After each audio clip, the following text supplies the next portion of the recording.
nós temos as propostas mais concretas, profundas, duras e corajosas em relação ao enfrentamento ao crime organizado, né? A defesa de que as lideranças do crime organizado sejam presas e, caso não aceitem a prisão, sejam mortas, né? Em operações realizadas pela Polícia Militar em conjunto com as Forças Armadas. Uma verdadeira revolução no orçamento. O senhor define essas mortes no confronto armado ou depois de condenado? Não entendi. No confronto, que é o que a nossa Constituição atual defende, isso é o que a gente costuma dizer, né? O lema prendeu, matou, do Renan Santos, é o seguinte: você, líder de facção criminosa, nós não queremos te matar num primeiro momento. Nós queremos fazer uma operação para retomar o território, porque o território não é seu. O território é do Brasil e todo o território nacional, né?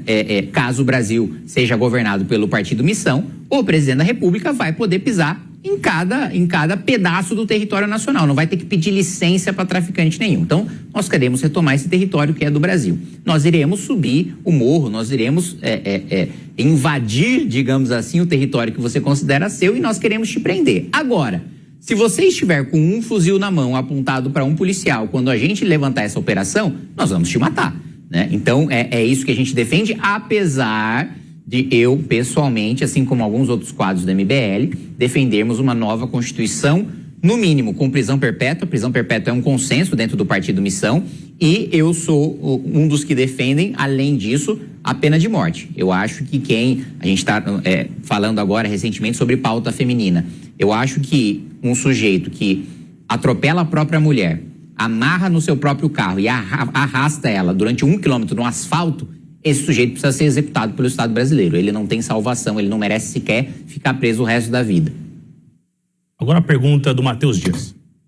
Deputado, a gente vê muito esse movimento de candidatos ou pré-candidatos dessa chamada terceira via, que eles falam muito de rejeição nessa eleição, de tentar atrair aquele eleitor não bolsonarista da direita e também o eleitor não lulista da esquerda. Claro que o discurso do combate à criminalidade atrai bastante a direita, já que é uma das principais bandeiras levantadas pela direita no país. Mas como atrair esse eleitor de esquerda não lulista? Olha, mostrando que os governos do PT foram um fracasso para o Brasil. A gente perdeu janelas de oportunidade histórica para a gente se tornar um país desenvolvido. O Lula teve a sorte, no seu primeiro e segundo mandato, pegar o boom das commodities, pegar um momento em que o Brasil tinha o que era mais valioso para o mundo em soja, em milho, em minério de ferro. E em vez dele fazer reformas estruturantes para a gente se tornar um país rico, ele preferiu fazer populismo, ele preferiu aumentar o gasto público com servidores públicos federais, ele preferiu reverter centenas de bilhões de reais em privilégios tributários para empresários amigos do governo, ele preferiu se envolver em escândalos de corrupção pagando o mensalão, depois a Dilma pagando as propinas no petrolão. Então, esse eleitor de esquerda não lulista que tenha um compromisso com ética, com honestidade, com correção no uso do dinheiro público, que queira um projeto de país sério e estruturado, diferente do amadorismo que a gente vê nos governos do PT, eles são profissionais para tomar o poder e eles são profissionais para construir maioria na base da compra de votos, seja por emenda, seja por propina. Mas na hora de governar, são erros básicos. A gente vê agora o arcabouço fiscal do Haddad, a gente está prestes a entrar num colapso orçamentário por causa do aumento das despesas obrigatórias. Não vai ter mais, a partir de 2027, 2028, farmácia popular, não vai ter CAPS, não vai ter CNPq, nenhum centavo vai ser repassado para a segurança pública, para o saneamento básico ou para a infraestrutura, numa falência do Estado brasileiro que nunca se viu na história em termos de colapso de orçamento. Então, esse eleitor que quiser ter um projeto sério de fato desenvolver a nossa produtividade, de fato aumentar o salário, independentemente de benefícios do governo, de criar uma classe média robusta, que na minha avaliação é uma das principais características de país desenvolvido, esse eleitor vai encontrar sua resposta no Partido Missão. O senhor faz essa fala, um tom de crítica ao governo de esquerda. O MBL, ele surgiu tendo um combate ao governo de esquerda, depois ajudou a eleger o governo de Bolsonaro e também rompeu com o governo de Bolsonaro. Qual é a convicção do Missão que não muda? O que ficou daquela estrutura original, deputado? Bom, nós continuamos tendo no PT os nossos arqui-inimigos, né? O PT tentou nos destruir, né? A Dilma colocou o Eduardo Cardoso para fazer um dossiê contra mim, para me investigar quando eu tinha 19 anos de idade, para tentar encontrar podres contra mim.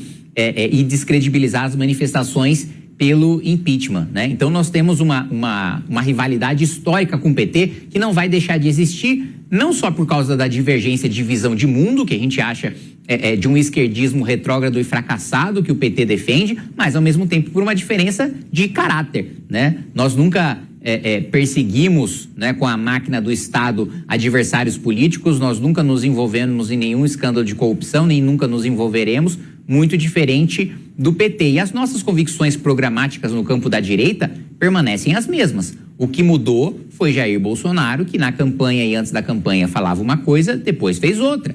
Ele indicou um petista, um amigo íntimo de José Dirceu, para a Procuradoria-Geral da República. Esse Procurador-Geral da República tentou me prender, não uma, mas 2 vezes, com investigações infundadas que no final das contas terminaram arquivadas. Tudo é possível na Monday. Ela é uma ferramenta flexível e modular. Após usar a Monday.com, hoje eu consigo ter uma visão rica em tempo real e eu não preciso... O procurador que foi omisso durante todos os abusos do Supremo que Jair Bolsonaro dizia denunciar. Da mesma maneira como ele nomeia Cássio Nunes também, que votou a favor em diversas ocasiões, né, um ministro do Supremo indicado pelo Bolsonaro votando a favor de Lula em diversos processos envolvendo a Lava Jato e a elegibilidade do Lula. Então, as nossas crenças, as nossas convicções, é óbvio que tem debates de políticas públicas que não acontecem na maioria esmagadora dos outros partidos, porque eles não ligam para políticas públicas, mas a gente tem mudança de visão em relação ao papel do Estado, em relação à economia, em relação à segurança, tem um aprofundamento de pesquisas e de programa que a gente fez muito no nosso livro amarelo, que é o nosso, né, programa, a gente já lançou os fascículos de discussão, de onde o Brasil veio, onde ele está, onde é que a gente quer chegar. E agora a gente debate a formulação final desse livro amarelo. Claro que existe um debate permanente e mudanças de posição em relação a políticas públicas, mas a nossa essência permanece a mesma desde a nossa fundação, dia 1º de novembro de 2014. Arthur Guimarães. Deputado, o senhor já afirmou em entrevista que rejeita votar tanto em Lula quanto em Flávio Bolsonaro. Eu quero saber, já que o Missão não tem candidato ainda ao governo em São Paulo, se o senhor estaria disposto a já declarar um apoio, possível apoio em segundo turno, a Fernando Haddad ou a Tarcísio de Freitas? Não, mas que candidato que vai disputar a eleição, nem começou a eleição e ele já vai anunciar um apoio para um candidato do segundo turno? Esse é o candidato que está indo para perder, não é o meu caso. Quem está indo para perder, candidato ao governo de São Paulo, então? Eu já coloquei aqui para você. Oi? O senhor é candidato ao governo de São Paulo, então? Não, eu digo que se eu for, porque você está fazendo uma pergunta hipotética, né? De se eu vou ser candidato, se eu não vou ser candidato ao governo do Estado, no segundo turno, qual que vai ser meu posicionamento? Primeiro, eu preciso saber se eu sou candidato. E eu sendo candidato, o meu apoio no segundo turno vai ser a mim mesmo. Bom, é isso? Outra pergunta, Arthur? Só para concluir.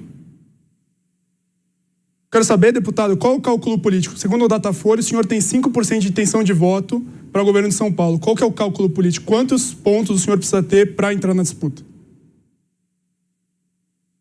Acho que não tem um número exato de intenção de voto, independentemente de instituto de pesquisa, mesmo porque vários deles dão números diferentes, muito diferentes, de acordo com cenários diferentes. Mas o principal cálculo a ser feito é o seguinte: o que é melhor para o nosso projeto de país a ser construído pelo Partido Missão?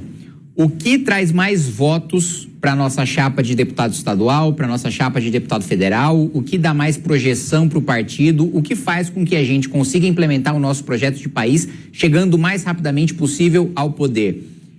Existe uma competitividade real de eu disputar o governo do Estado, apesar de ser uma candidatura improvável? Toda candidatura contra quem está na máquina é improvável, né? Agora, momentos históricos aconteceram justamente em momentos de improbabilidade, né? E a gente sempre enfrentou. O impeachment era improvável, a gente conseguiu fazer. O nosso partido político era improvável, a gente conseguiu fazer. Então eu sei que se eu disputar o governo de São Paulo, eu estou indo para uma disputa muito difícil, isso é óbvio, qualquer um sabe, não precisa acompanhar a política para isso. Tem uma pessoa na cadeira, essa pessoa que está na cadeira faz parte da direita, que é um campo ideológico do qual eu disputo, e ele possui muito mais visibilidade e está com a máquina na mão, muito diferente da minha situação. Vai disputar por um partido muito maior, com uma coligação muito maior, apoio do Kassab, por aí vai. Agora, se tiver uma competitividade, ainda que pequena, se for bom para as nossas chapas, se for bom para o nosso pré-candidato à presidência da República, Renan Santos, eu disputo o governo do Estado. Se você gostou deste vídeo, deixe o seu like e se inscreva no canal. Até o próximo vídeo!